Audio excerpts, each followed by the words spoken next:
네, 명절들 잘 보내셨죠?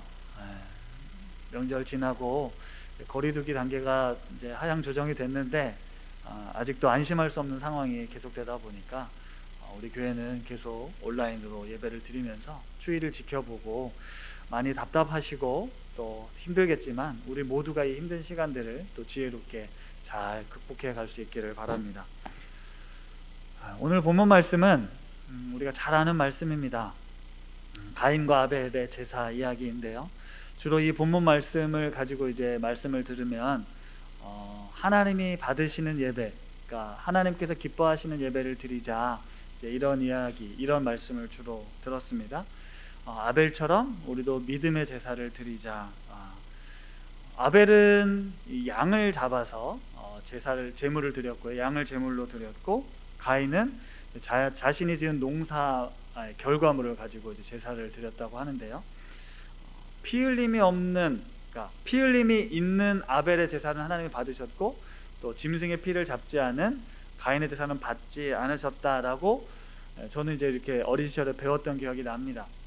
그러니까 하나님께 예배를 드릴 때는 예수 그리스도의 보혈의 피가 필요하다, 이제 이런 내용이었죠.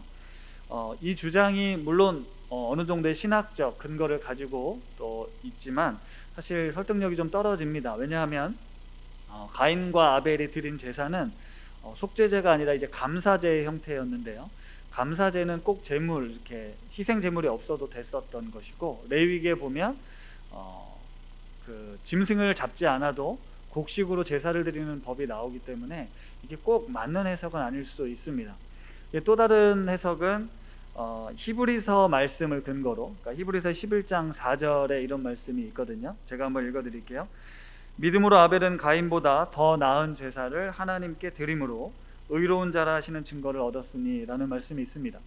그러니까 아벨이 가인보다 믿음으로 더 나은 제사를 드렸다, 그러니까 믿음으로 제사를 드렸다라는 구절을 근거로 하나님께서 그러니까 아벨은 믿음으로 제사를 드렸기 때문에 받으셨고, 가인은 믿음이 아니라 그냥 형식적으로 습관적으로 예배를 드렸기 때문에 받지 않으셨다, 이런 해석도 있습니다. 이 믿음으로 드린다라는 게 도대체 무슨 뜻인가를 이제 학자들이 해석을 해보면, 아벨이 그 첫 새끼와 기름으로 드렸다라는 이제 표현이 나오거든요. 첫 번째 새끼, 그러니까 마음의 정성을 다해서 내가 가진 가장 좋은 것으로 또 기름으로 드렸다라는 표현을 근거로 아벨은 아마 이 예배를 위해 하나님께 드린 예배에 정성을 다했구나라고 해석을 하고요. 가인은 그렇지 않았다, 이제 이렇게 해석하는 내용이 있습니다. 그런데 그냥 이 창세기 4장의 본문만을 놓고 보면 믿음으로 드린다는 것이 도대체 무슨 의미인지는 사실 잘 알 수는 없습니다. 믿음으로 드린다라는 표현도 결국 히브리서 기자의 해석이었고, 오늘 창세기 4장에 나와 있는 이 본문을 근거로는 우리가 알 수가 없는 거죠.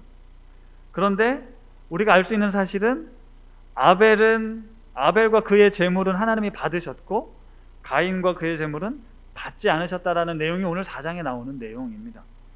그러니까 이 본문에서 정말 중요한 건, 하나님이 우리에게 내가 어떤 예배를 받을 건지 너희들이 한번 찾아봐라, 이런 퀴즈를 낸 본문이 아니고요. 예배를 드린 이후에 가인의 모습이 어떠해야 했을까가 더 중요한 본문이라는 겁니다. 물론 앞부분에 말씀드렸던 수많은 성경학자들이 이제 연구하고 이 본문을 해석해 왔던 것이기에 또 함부로 속단할 수는 없지만, 더 중요한 메시지는 그 이후였다라는 것이죠. 그러니까 오늘 말씀의 초점은 예배 이후의 삶, 아니면 하나님께서 혹시 나를 받지 않으셨을 때 나는 어떤 태도, 어떤 반응을 보여야 하는가가 더 중요한 메시지라는 생각이 듭니다. 왜냐하면 이렇게 생각하게 된 배경은 그러니까 아벨이 믿음으로 온전한 예배를 드렸잖아요, 그렇죠? 그런데 그 다음 결과가 어떻게 됐습니까? 안타깝게 죽었어요. 그러니까 믿음으로 예배를 잘 드린 사람의 결과가 죽었습니다. 그러니까 하나님이 만약에 내가 어떤 예배를 받는지를 알려주고 싶으셨다면 오늘의 내용을 이렇게 기록하지 않으셨을 것 같다는 거죠. 어떻게 하면 예배를 잘 드릴 수 있는지를 더 자세하고 또 다른 방법으로 설명해 주셨을 텐데, 오늘 본문의 내용은 그게 핵심은 아니었다라는 겁니다. 그러니까 창세기 3장에서 우리가 인류의 첫 번째 범죄, 그래서 에덴 동산을 쫓겨나는 장면을 우리가 보았고, 바로 이어지는 내용이 4장입니다. 4장 1절과 2절에는 에덴 동산을 쫓겨났잖아요. 인간이 하나님으로부터 징계, 벌을 받았는데, 그런 인간에게 하나님이 가죽옷을 입히시고 은혜를 덧입히셔서 이 가인 얻었다, 아벨 이렇게 자식을 주는 복된 일들이 있고 난 이후에 3절에 보면 세월이 지난 후에, 시간이 지났습니다. 그러니까 범죄한 인간에게 하나님이 자비와 긍휼을 베푸셨는데, 그 죄를 안고 살아가는 인간들이 어떻게 살아가야 하는지를 오늘 이제 보여주고 있다라는 거죠. 죄가 세상에 들어왔고 너희들은 그 죄를 어떻게 다스려야 하는가, 이것을 말씀해주고 있는 내용이라는 겁니다. 연랍이라는 단어가 있었어요. 연랍 들어보셨나요? 연랍되다. 일반 사회에서는 잘 쓰지 않는 말인데 교회 안에서는 종종 사용이 되고 찬양 중에도 있고, 또 연랍이라는 단어가 있습니다. 기쁘게 바친다 뭐 이런 의미잖아요. 옛날 이제 이 개역 개정판 전에, 개역 한글판에는 이 연랍이라는 단어가 종종 성경에 등장을 했었습니다. 근데 이제 개역 개정판으로 번역이 되면서 연랍이라는 한글은 딱 두 군데 나와요. 시편 19편과 이사야 58장에 나오는데, 시편 19편 14절 말씀입니다. 제가 한번 읽어드릴게요. 나의 반석이시오 나의 구속자이신 여호와여, 내 입의 말과 마음의 묵상이 주님 앞에 연랍되기를 원하나이다. 연랍이라는 단어는 하나님께서 기쁘시게 받기를 원합니다, 이런 뜻이라는 겁니다. 근데 예전에 개역 한글판 성경에는 이 창세기 4장에 가인과 아벨이 드린 제사를 하나님이 연랍했다, 연랍하지 않으셨다, 이렇게 번역이 돼 있어요. 그러니까 개역 한글판에서의 번역들을 살펴보면 제사를 드릴 때 레위기에 주로 나오거든요. 하나님이 연랍되는 제사, 그러니까 연랍이라는 단어를 이렇게 썼어요. 그래서 우리가 예배를, 이 가인과 아벨의 이 본문을 예배와 관련해서 생각할 수밖에 없었고, 어떻게 하나님이 연랍하시는, 기쁘게 받으시는 예배를 드릴까라고 생각을 했었는데요. 사실 이 창세기 4장에 지금은 연랍이라고 번역이 되어 있지 않고 받으셨다라고 번역이 됐잖아요. 그러니까 이 히브리어 쏴라는 단어가 받으신다라는 의미인데, 이 단어의 뜻은 지켜본다, 응시한다, 주목해서 본다, 이런 뜻이라는 겁니다. 그러니까 다시 말하면 하나님께서 가인과 그의 재물, 아벨과 그의 재물을 주의 깊게 보신다라는 의미라는 거예요. 물론 받으신다라고 해석이 되어 있지만 원어의 뜻은 내가 지켜보고 있다, 내가 너의 마음 아니면 너의 재물을 내가 주의해서 보고 있다라는 뜻이에요. 잠언 16장 2절에 이런 말씀이 있는데, 이 말씀은 같이 한 목소리로 한번 읽어보겠습니다. 잠언 16장 2절 말씀입니다. 시작. 사람의 행위가 자기 보기에는 모두 깨끗하여도 여호와는 심령을 감찰하시느니라. 아멘. 여기에 보면 하나님이 어떤 분이신가요? 심령을 감찰하시는 분이세요. 우리 보기에는 내가 깨끗해 보이고 문제가 없어 보이지만 하나님은 심령을 감찰하시는 분이시라는 겁니다. 겉모습이 아니라 우리 속마음을, 우리 영혼을 꿰뚫어 보시는 분이시라는 거예요. 그래서 하나님은 예배를 드릴 때든 일상을 살아갈 때든 어떤 숨기지 말고 있는 모습 그대로 나오라고 말씀하시는 겁니다. 아무리 우리가 그럴듯한 모습을 갖춰 입고 그럴듯한 말을 하고 있어도 내 내면에 지금 어떤 마음을 품고 있는지, 어떤 생각을 하고 있는지, 내가 어떤 마음으로 지금 이곳에 와 있는지를 하나님은 아신다는 거예요. 예배당이어도 좋고 여러분의 가정이어도 좋은데 우리가 지금 하나님 앞에 서 있는 내 모습, 내 마음이 어떤지를 하나님은 보신다라는 겁니다. 겉으로는 멀쩡해 보였고 또 나름 제사법을 지켜서 예배를 드렸더라도 가인은 지금 범죄한 상태, 그러니까 하나님 보시기에 옳지 못한 상태로 나와왔기 때문에 하나님이 그 예배를 받지 않으신 거라는 겁니다. 이사야 선지자는 이런 말씀을 했습니다. 이사야 1장 11절에서 13절 말씀인데요, 이 말씀도 제가 읽겠습니다. 여호와께서 말씀하시되 너희의 무수한 재물이 내게 무엇이 유익하뇨? 나는 수량의 번제와 살찐 짐승의 기름에 배불렀고 나는 수송아지나 어린 양이나 수렴소의 피를 기뻐하지 아니하노라. 너희가 내 앞에 보이러 오니 이것을 누가 너희에게 요구하였느냐? 내 마당만 밟을 뿐이니라. 헛된 재물을 다시 가져오지 말라. 분향은 내가 가증히 여기는 바요 월삭과 안식일과 대회로 모이는 것도 그러하니 성회에 아울러 악을 행하는 것을 내가 견디지 못하겠노라. 뒤에 보면요, 내가 악을 행하는 걸 견디지 못하겠다는 거예요. 너희가 살면서 온통 악을 행하고 있는데 지금 나한테 나와서 보이러 오는 거라는 거예요. 너희 삶은 그렇지 않은데 겉으로는 그럴듯한 모습으로 나오지만 내가 너희 심령을 감찰해 보니 내가 도저히 견디지 못하겠다. 이런 말씀을 이사야 선지자를 통해서 하나님이 말씀하시는 거거든요. 그러니까 하나님께서 우리의 심령을 감찰하신다는 게 참 중요한 것 같습니다. 근데 여기서 조금 더 이제 생각이 확장이 됐는데요.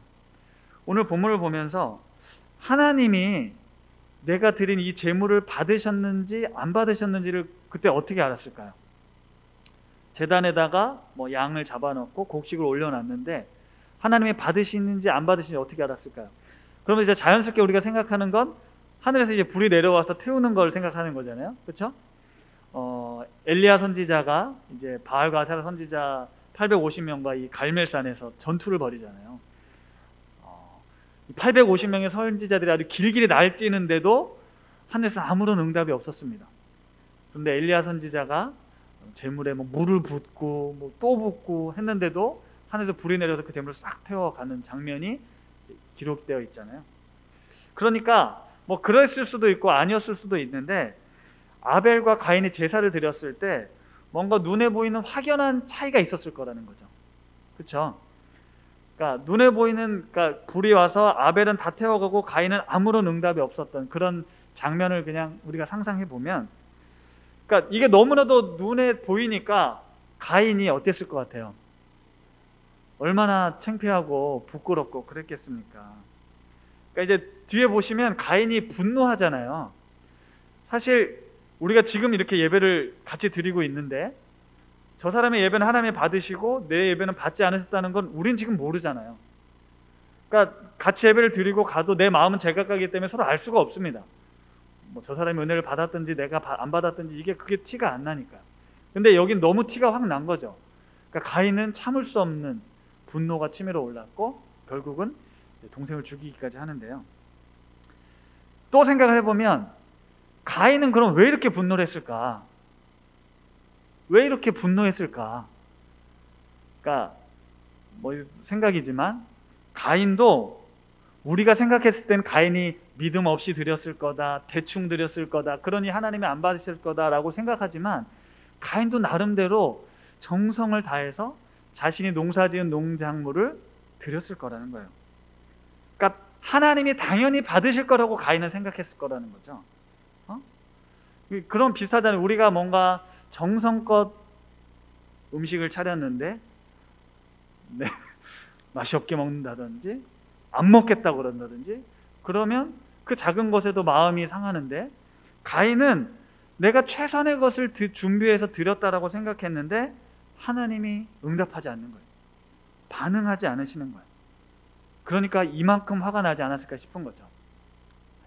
우리가 정말 열심히 예배를 드리고 준비했는데 예배가 뭔가 망쳐진 것 같을 때, 내가 어떤 사역이나 어떤 프로젝트를 열심히 정말 주님을 위해서 최선을 다해 준비했는데 뜻하지 않은 결과가 나오지 않았다든지 아니면 오히려 실패를 했다든지 그러면 이건 당연히 하나님이 받으셔야 되는데 들어주셔야 되는데 라고 생각했을 때 그게 차이가 나는 순간 우리 안에 이런 분노가 찾아올 수 있다는 거죠. 그런데 그 분노가 나와 하나님과 개인적인 관계였다면 덜했을 거라는 겁니다. 다른 사람하고 비교해 보니까 아벨은 받으시는데 나를 안 받으셨으니까 더 이제 배가 된 거죠. 우리가 이 신앙을 가지고 이제 믿음을 가지고 사는데 사실 누구나 다 그런 마음이 있잖아요.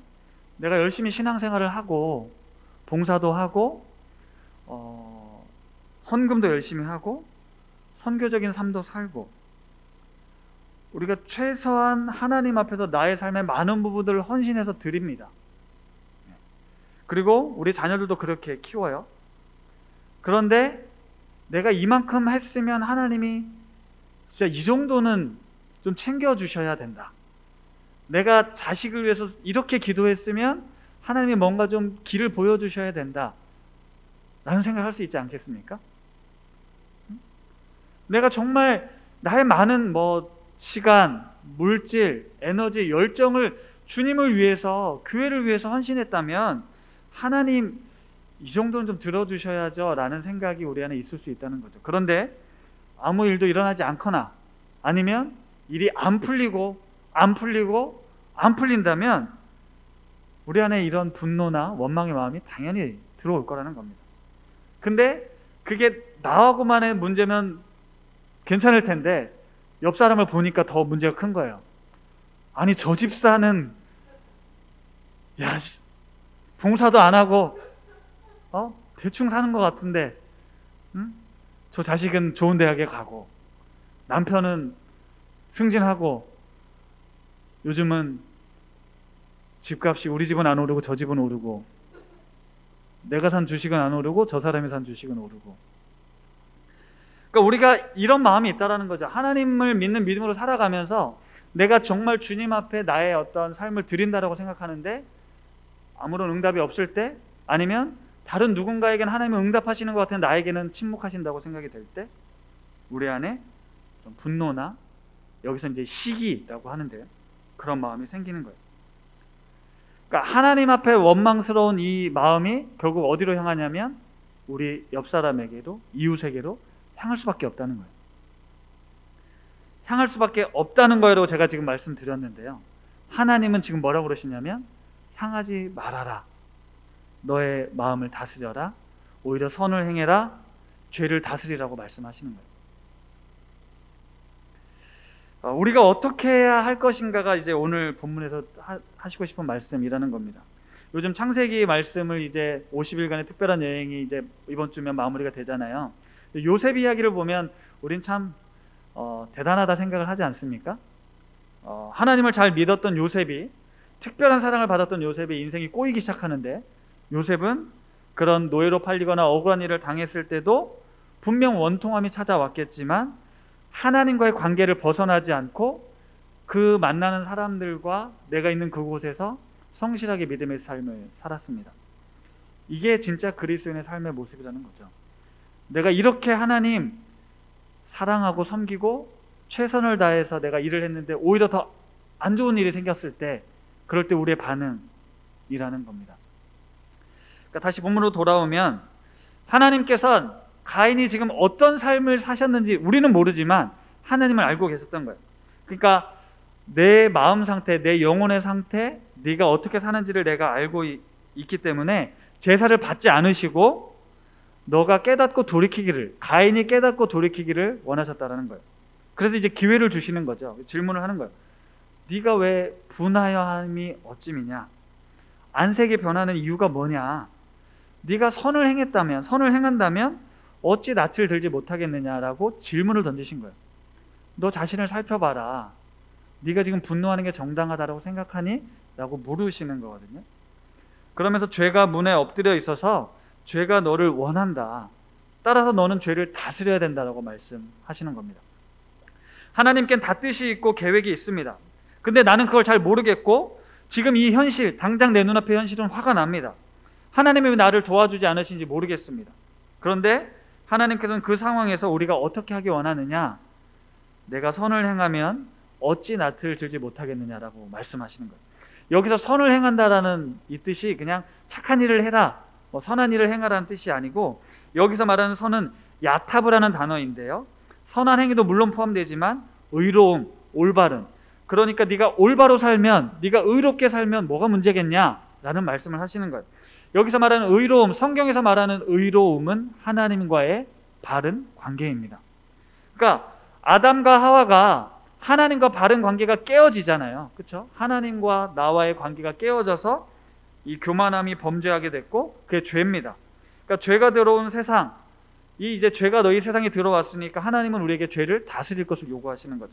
그러니까 오늘 말씀은 가인 안에 있는 죄의 모습을 깨닫고 돌이키기를 원하시는 하나님, 그 하나님께 우리가 초점을 맞춰야 된다는 거예요. IVP 출판사에서 나온 책 중에 죽음에 이르는 7가지 죄라는 책이 있습니다. 이 책은 이제 사막의 수도사들에서 기독교 오랜 역사 속에서 그리스도인들의 중요한 7가지 죄를 정리한 책이거든요. 그 7가지 죄악은 다음과 같은데 화면에 띄워드릴게요. 첫 번째 교만, 시기, 분노, 나태, 탐욕, 인색함이라고도 번역됩니다. 그리고 탐식, 먹는 탐식, 그리고 정욕. 네. 이걸 7가지 죄악이라고, 죽음에 이르는 7가지 죄라고 정리한 내용이 있습니다.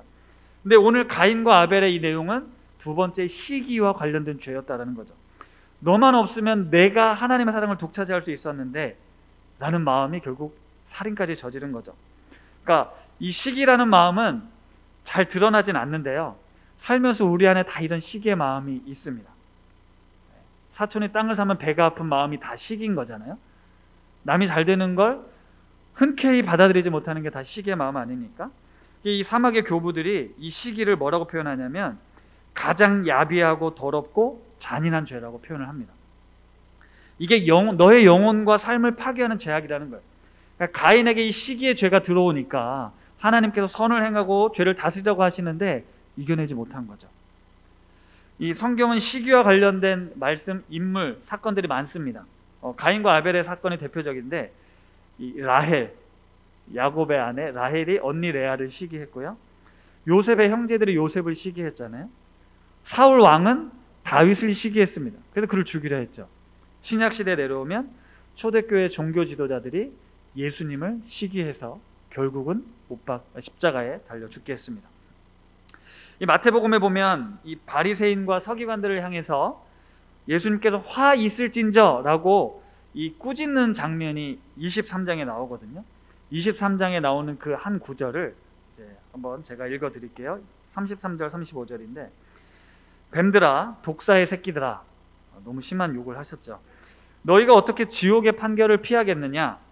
그러므로 의인 아벨의 피로부터 성전과 제단 사이에서 너희가 죽인 바랴가의 아들 사가랴의 피까지 땅 위에서 흘린 의로운 피가 다 너희에게 돌아가리라는 말씀을 하시거든요. 그러니까 이 바리새인과 서기관들, 제사장들이 행했던 그 성전에서 행했던 죄악들을 언급하면서 의인 아벨의 피까지 언급을 하셨어요. 그러니까 의인 아벨의 피로부터 지금 너희들이 하고 있는 범죄가 다 너희에게 돌아갈 거다. 그러니까 이 바리새인과 서기관들이 마치 가인과 같았다, 이런 뜻으로 해석할 수가 있다는 거예요. 그러니까 가인과 같은 부류의 사람들이 지금 너희들이다라는 말씀을 하고 있는 거거든요. 그러니까 종교적인 열심을 가지고 엄격하게 율법을 지키며 그러니까 사회 지도층의 그 삶을 누렸던 사람들에게 그들의 어떤 위선적이고 가식하는 신앙, 그 안에 하나님을 향한 경외함이 없이 교만함으로 가득 차 있는 그들에게 가인과 같다는 말씀을 하는 거예요. 우리가 이 신약 시대에 나오는 이 바리새인과 서기관들의 이야기를 볼 때 저도 그렇고 우리 성도님도 그렇고 대부분 나는 저들과 다르다라고 생각하면서 말씀을 읽고 또 듣거든요. 그런데 실제로 우리가 그런 종교 율법학자들이나 바리새인들과 같을 수 있다라는 생각을 해봅니다. 그러니까 교회 안에서나 이런 모습을 봤을 때는 훌륭한 신앙인의 모습으로 보이지만 일상의 삶에서는 악을 일삼고 불의를 일삼고 사랑하지 못하는, 그러니까 다시 말하면 죄를 다스리지 못하는, 올바른 삶을 살지 못하는 그런 모습이 있다는 거죠. 요한복음을 통해서 우리가 작년 한 해 동안 예수님이 오셔서 내가 세상의 빛이다, 그런데 너희들이 나를 알지 못했다, 내가 길이요 진리요 생명이다, 나는 부활이요 생명이다, 생명의 떡이다라고 말씀하셨지만 종교 지도자들은, 당시 신앙에 열심히 있었던 사람들은 예수님을 거부했고요, 예수님을 영접한 사람들은 가난하고 힘겨운 사람들이었습니다.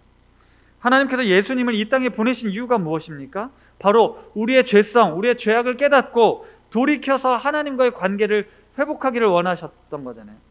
그런데 이것이 하나님의 뜻인데 이 말씀을 그들은 듣지 못했고 오늘 우리도 듣지 못하고 있을 수 있다는 거죠. 내 안에 이 죄를 다스리지 못한 채 이곳에 와서 나의 예배를 하나님이 받지 않으시는 것에 대해서, 나의 삶에 복 주지 않으시는 것에 대해서 우리가 원망할 수 있다는 겁니다. 하나님께서는 가인에게 내가 선을 행하면 된다, 내가 올바른 관계를 회복하면 된다, 나에게로 돌아오면 된다, 이렇게 요청을 계속 하십니다. 그런데 가인은 계속 그걸 거부해요. 아벨을 죽인 장면이 뒤에 나왔을 때도 하나님이 찾아오셔서 네 아우 아벨이 어디 있냐 라고 질문을 하시는 겁니다. 이 장면은 아담과 하와에게 했던 장면하고 같잖아요.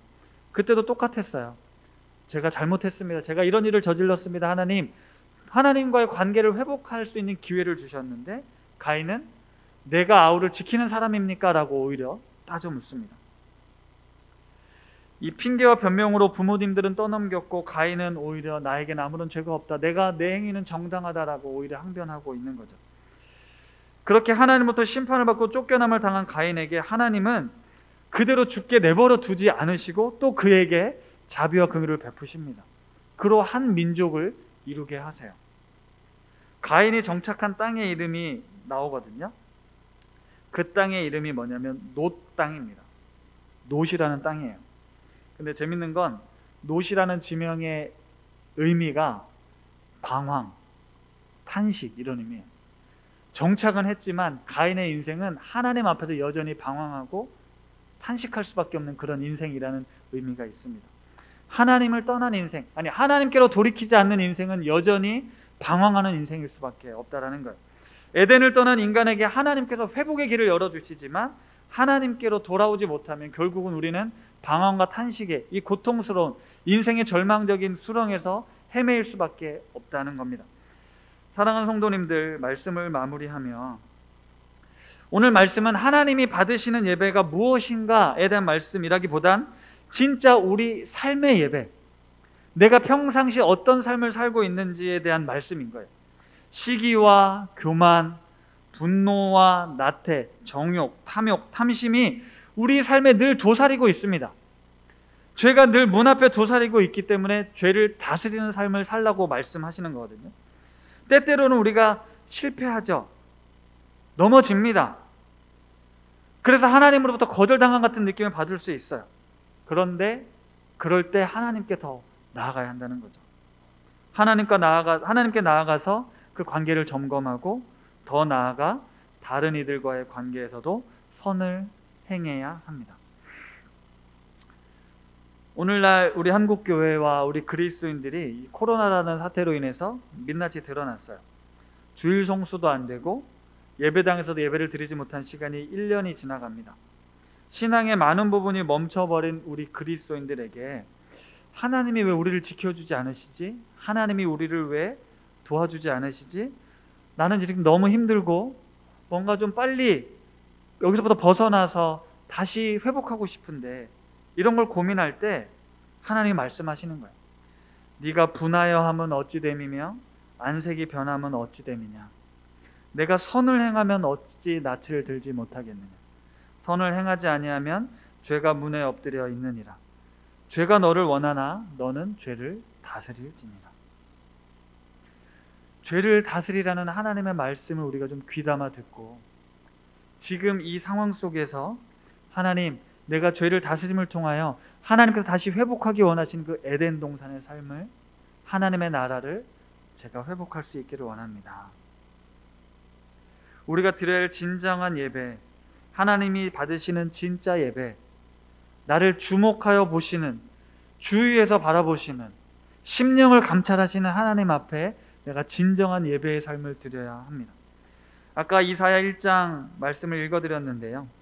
그 뒷부분에 16절, 17절 말씀, 이런 말씀이 있습니다.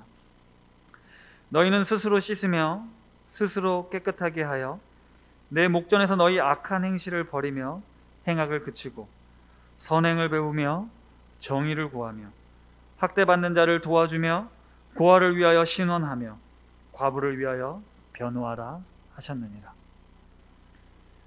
우리 스스로 지금 씻어야 될 때인 것 같습니다. 스스로 깨끗하게 해서 내 안에 악한 행실, 하나님과 잘못된 관계들을 다시 씻어버리고 하나님이 정말 원하시는 삶이 어떤 삶인지, 하나님이 정말 받으시는 예배가 어떠한 삶인지를 우리가 배우고 깨달아야 될 때인 것 같습니다. 진짜 그리스도인, 명목상의 신앙인 말고 진짜 그리스도인이 되어서 내가 얼마나 예배를 잘 드리느냐, 주일날 얼마나 주일 성수를 잘 했느냐로 인정받는 삶이 아니라 이미 나의 삶을 다 지켜보시는 주님 앞에서 예배드리기 이전의 내 삶과 예배드린 이후의 내 삶을 믿음으로 드릴 수 있는 믿음으로 하나님 앞에 예배를 드릴 수 있는 그런 성도님들 되시길 바랍니다. 죄를 다스리며 사는 삶, 하나님과의 관계에서, 이웃과의 관계에서 올바른 삶을 살아내는, 다시 말해 선을 행하는 삶을 살아내는 우리 높은 뜻 우신 가족들 되시기를 축복합니다. 우리 함께 이 찬양을 고백하고 싶습니다. 주님을 보게 하소서라는 찬양인데요, 이 찬양을 우리가 간절한 마음으로 찬양하고 싶습니다. 어두운 상황 속에, 칠흑 같은 어두운 상황, 한치 앞을 내다볼 수 없는 이런 상황 속에 내가 주님의 영광, 주님을 바라볼 수 있도록, 의심하고 두려워하는 마음이 내 안에 너무 가득한데 내 손을 잡아주셔서 나로 하여금 눈을 들어 주님을 바라보도록 하시는 주님, 내가 믿음으로 주님을 바라보며 오늘 내게 주어진 삶의 현실에서